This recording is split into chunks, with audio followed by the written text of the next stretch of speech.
Hey everybody, I hope y'all are having a beautiful Friday. I've run into a little bit of snag. Our power was out right when I started to do my video, and I kept waiting for it to come on, and it didn't. So I had to come out and find some internet signal. So I am out in the park at Parentsville doing a video for you guys today. So we're going to talk a little bit about aluminum today, okay? We've talked about recycling plastic, and Miss Greta talked about recycling paper. So I'm going to talk to you a little bit about aluminum, okay? So aluminum is pretty important to our society and to our way of living. Without aluminum, airplanes couldn't fly. Automobiles and trucks would guzzle a whole lot more gasoline. Electrical circuits and computers and televisions and other appliances wouldn't work. So aluminum has a lot of special properties in it that makes it really valuable and indispensable, which means that it's something that you can't do without. You have to have it. So it's a material that's in many products. And so why do we use it? Well, aluminum is lightweight. It's a lightweight metal. It's actually stronger than steel. It reacts instantly with air and creates a protective coating on its surface that keeps it from corroding. And that's why we don't see a lot of aluminum that rusts, because it has that ability to protect itself. Because of this, it's good to put foods in it. It's an excellent material for food packaging. It can be rolled and squeezed into almost any shape there is. It's a good conductor, which means that electricity can run through it and heat can run through it. It is invaluable for electronics because of that. And the other thing about aluminum is we find it everywhere in the Earth's crust, okay? And aluminum can be recycled over and over and over and over again and not lose its strength. If we recycle plastic over and over again, eventually that plastic is going to lose its properties and its abilities to perform and function like it should. Paper will do the same thing. You can only recycle paper so much. That's why a lot of recycled paper gets made into paper towels and toilet paper. So aluminum never breaks down. So some of the cans that you're drinking out of could have been recycled, 20, 30, 40 times and could have been recycled years and years and years ago. It never loses its strength. Okay, so even though aluminum sounds pretty cool, it's not totally a complete miracle metal. There's actually high costs into making aluminum. So, the reason is because aluminum is made from something called bauxite ore, okay, and that's where we get about 45 to 60% of our aluminum comes from that. So for every 2,000 pounds of aluminum, or that alumina that gets taken out of that bauxite ore that comes from the Earth's crust, there's almost that much that's leftover material that somebody has to deal with, all right?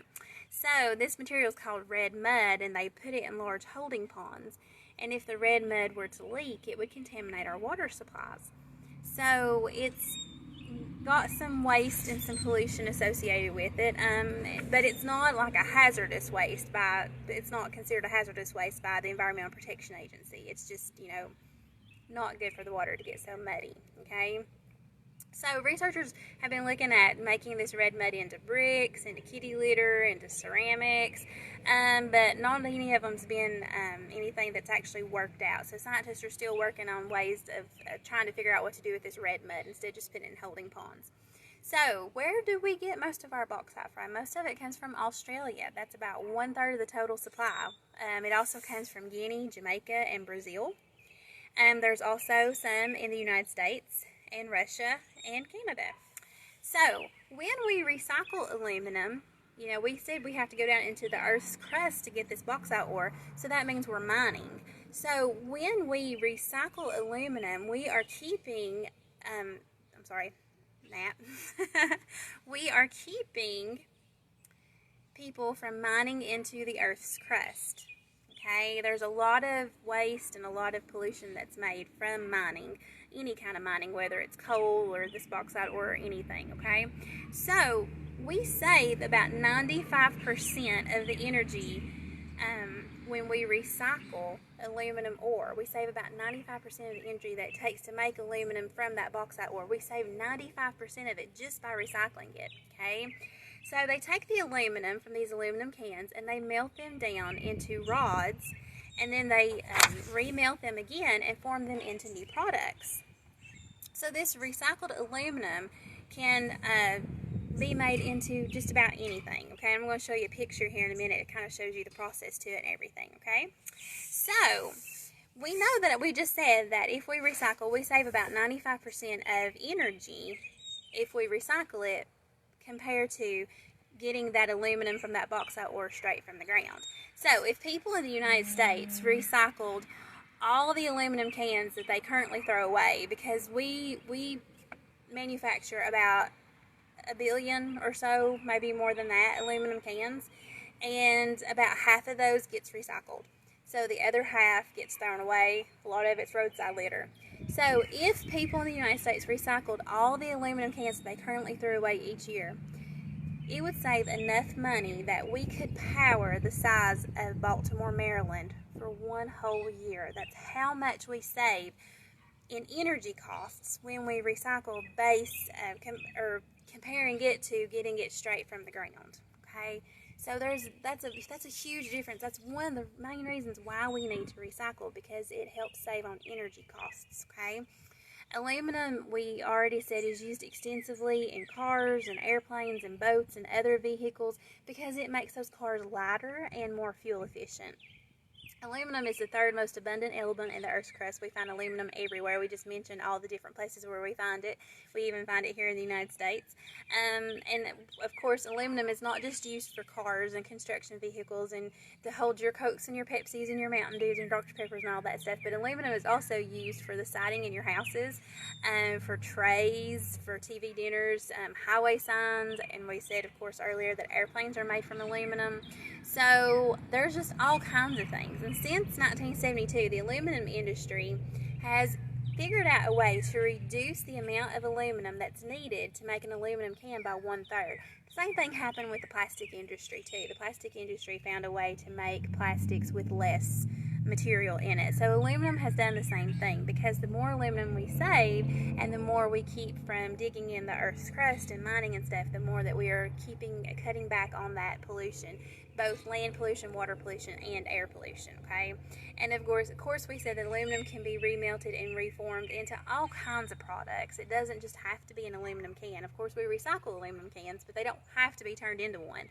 So if you did decide to recycle an aluminum can today, it only takes 60 days and it would be back on the shelf as another aluminum can or some other kind of aluminum product. So that's pretty cool, isn't it? And besides, the one thing too is that aluminum is one of those things that you guys can collect and take to a recycling center and you get paid for it. It's not a whole lot, but you know, it might be a tank of gas that you get back, or maybe you can take your family out to dinner or something like that. So if you guys are not recycling at your house, that is something that you can look into. You can look into recycling aluminum, because that's something you get money back on.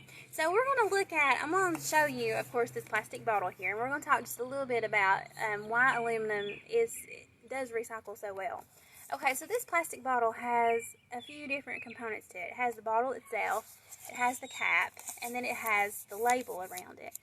All of these are plastic, but all of them are different types of plastic.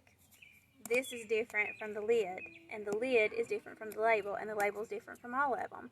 So these are 3 different types of plastic, and unfortunately, the label is not recyclable. So, you know, there's a lot of work into cleaning the plastics and taking the labels off, and then you have to because the caps are a different kind of plastic, you have to take them off and put them in a different section and stuff. Compared to an aluminum can, which is completely made out of aluminum. The tab right there is even aluminum too, okay?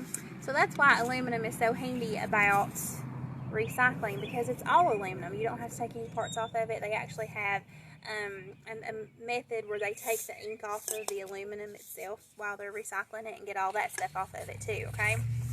So I'm going to show you some pictures, and they're backwards. I apologize, because once I got to where I had some cell signal, I had to use my husband's phone. So anyways, I didn't have time to get the mirror imaging fixed on his, but you can look at least at the pictures.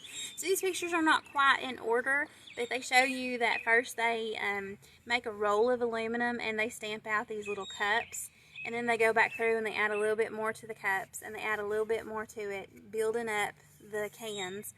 Of course, they make the tops and the bottoms separate, and then they attach the bottoms and the tops onto the can. So that is how it happens. So they take this aluminum and shred it and melt it down, put it into rods and stuff, put it into sheets like this, and roll it out and stamp it and keep building it up and everything. So this is kind of the basic process of how aluminum cans are made. Okay, so that's pretty cool, isn't it? Alright, so of course we have a craft to do at the end. I did not do anything today with an aluminum can because aluminum, there's lots of cool things that you can do with aluminum, but it's all stuff that you'd have to have a grown-up help you with, and they would pretty much have to do it, and you would just kind of sit there and just be like a supervisor for them.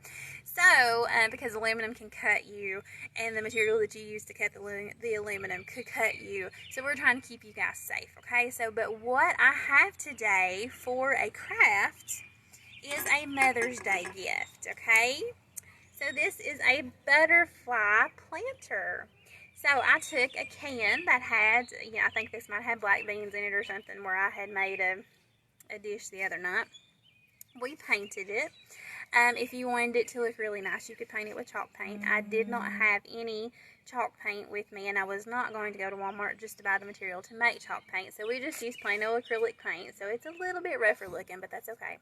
We painted it. I glued on some googly eyes. We drew a mouth. We used some pipe cleaners to make the little antenna. And then these are my daughter's handprints, and we cut them out and made wings, and we attached them to the back. And so you can put a pretty flower right down in the middle of this and give your mom a beautiful plant for Mother's Day. So I'm helping you out a little bit since school's out and you won't be able to make a Mother's Day craft at school. You can make one at home with stuff that's just laying around. Even if you didn't have googly eyes, you could cut out eyes from paper, or you could draw them with a marker, whichever you wanted to do, okay? Alright guys, well I hope that you all have a wonderful weekend. Of course our Funky Junk Art Contest has ended, so we will hopefully next week be able to post winners and talk about prizes and all that good stuff. But if you do want to submit pictures of showing pride in your designated environment, we would accept those pictures as well. Pretty yards that are nice and well kept and have flowers and all that stuff, especially right now with all of the flowers blooming. You can submit those to us through Keep Clark County Beautiful on our Facebook page, or you can email them to kccbdirector@gmail.com. But we will see you guys next week. I hope you all have a wonderful and safe weekend. Stay safe and stay well. Bye.